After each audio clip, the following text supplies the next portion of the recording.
Hello guys, good morning. So ito nga pala yung almusal ng amo ko. Ito yung pancake na frozen siya at ire-reheat mo na lang. So no need mo na siyang magtimpla. So ayan, kompleto na yan. Serve ko na lang ng mayroong isang pirasong piniritong itlog.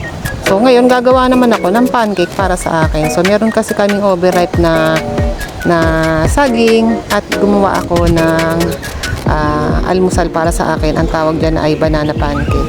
So gumamit ako dito ng isang pirasong overripe na saging at nilagyan ko ng isang pirasong itlog. So paghaluin nyo lang yan, huwag nyo i-overmix kasi magtutubig. Then after nyan, haluan ko naman iba pang mga ingredients. So naglagay ako dyan ng 1/4 na tasa ng fresh milk. Pwede kayong gumamit ng evap. And then nilagyan ko rin siya ng konting asin. So naglagay din ako ng mantika. Isang kutsara lang. And then tinansya ko na lang yung dami ng cornstarch. Pero palagay ko hindi cornstarch, flour. So palagay ko nasa mahigit kalahati yan. Mga 3/4 cup ng flour, all-purpose flour. And then ilagyan ko siya ng isang kutsaritang baking powder. Kailangan yan guys para maging alsado or fluffy yung ating pancake. Kasi pag wala nitong baking powder ay magiging matigas yung ating pancake. So haluin nyo lang yan. Make sure na natunaw lahat yung ating dry ingredients. Tapos yan, ilagyan ko ng konting asin. Budbud lang konti. Pag nakita nyo na matubig pa siya, dagdagan nyo na lang siya ng harina. So, ayan, ganyan lang. So, hindi na ako naglagay pala ng asukal dyan kasi matamis yung saging. Pero maglalagay naman ako ng peanut sauce, tsaka konting... naglagay pala ako ng puting asukal.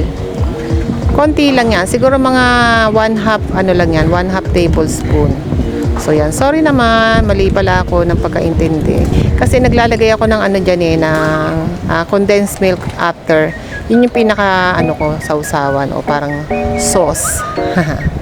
So ayan na nga, natunaw na, pinainit na natin ang ating kawali at hindi natin lalagyan ng mantika kasi ito ay non-stick.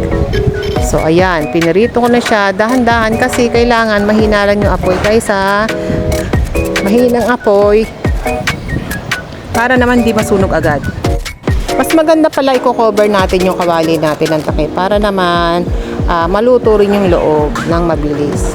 Tapos ayan, napaka-easy nitong recipe na to guys. Gayahin nyo to kung meron kayong kompletong ingredients sa bahay. Pwede nyo na itong gawing almusal at pwede ring merienda. So sa Pilipinas, pwede rin itong gawin sa mga anak nyo. Pwede nyo ituro to, pakita nyo lang yung video.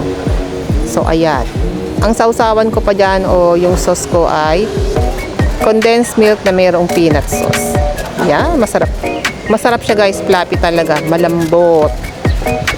O, try nyo na to guys ha. Salamat sa panonood. Panoodin nyo muna kung paano ko ginawa. O yan na. Bye bye. I hope you like my video for today.